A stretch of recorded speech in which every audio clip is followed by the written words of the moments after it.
Ya, kita lanjutkan diskusi kita dan sebelumnya akan kami tampilkan sejumlah kondisi terkait penyerapan anggaran pembangunan daerah dan beberapa solusi yang akan diupayakan pemerintah untuk mengatasi masalah ini.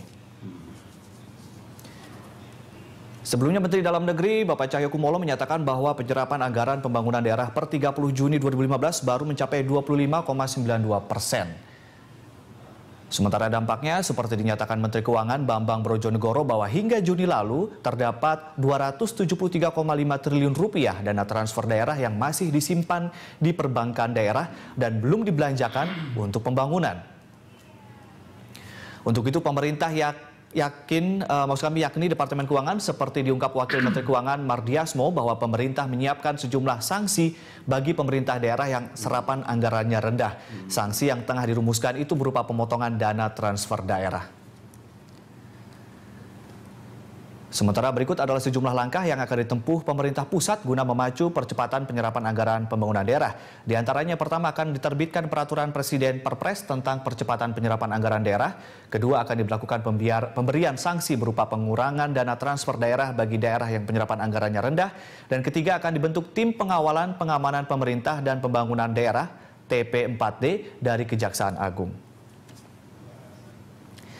Dan pemirsa, Anda juga bisa turut berinteraksi dalam dialog ini melalui sambungan telepon di 0215290311 atau 0215290308 dan SMS di nomor 0811-833-5551. Dan Anda dapat mention di Twitter @berita1tv atau Facebook @berita1tv. Kita lanjutkan dialog dan kita ke Pak Isranur.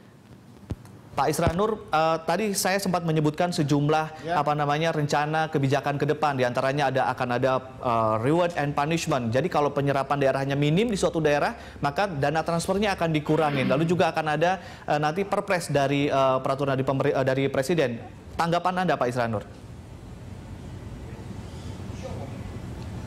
Ya, yang pertama, saya yakin kalau ada langkah-langkah yang diberikan atau akan dibuat oleh pemerintah, itu mudah-mudahan akan membawa dan berakibat bisa memberikan sebuah keyakinan dan memberikan petunjuk yang jelas bagi kepala daerah dalam melaksanakan anggarannya.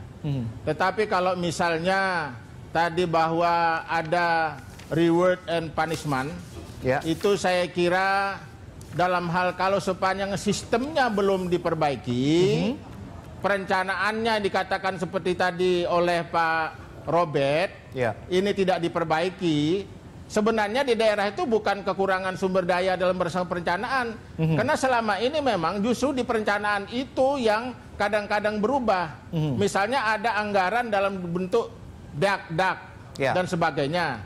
Kadang-kadang anggarannya nyampe baru pertengahan tahun. Kemudian petunjuk dan juklak pelaksanaannya baru datang 2 bulan kemudian. Belum lagi kementerian atau lembaga di pusat itu merubah daripada juklak juknis itu. Jadi bagaimana untuk melaksanakannya sehingga ada anggaran-anggaran yang tidak bisa dilaksanakan karena ketakutan dan kehati-hatian kepala daerah. Sebab kalau dia dilaksanakan seperti menggunakan juklak yang tahun lalu misalnya, kalau anggarannya sama dan kegiatannya sama, tapi kadang-kadang dan banyak sekali, bukan kadang-kadang, banyak sekali kementerian lembaga itu merubah juklak juknis, sehingga juklak juknis dirubah pun tidak memungkin lagi terkejar kegiatannya. Inilah sebuah sistem. Maka sistemnya harus dibangun, dan saya kira dan saya yakin apapun reward and punishment yang akan diberikan itu untuk keselamatan dan keamanan kepala daerah itu lebih penting.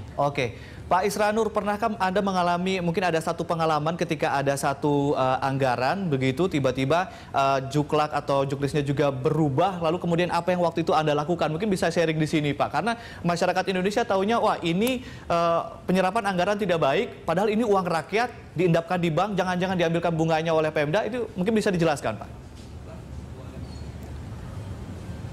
Ya, daripada itu dilaksanakan itu membahayakan, itu pernah terjadi, ada beberapa kali di tempat saya yang tidak dilaksanakan, sehingga uang itu mau tidak mau diamankan.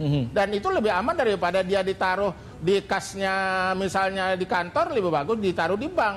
Ya, soal nanti misalnya ada bunga segala macam, itu kan sebuah ketentuan yang berlaku bagi kepala daerah atau dana yang disimpan di sebuah bank.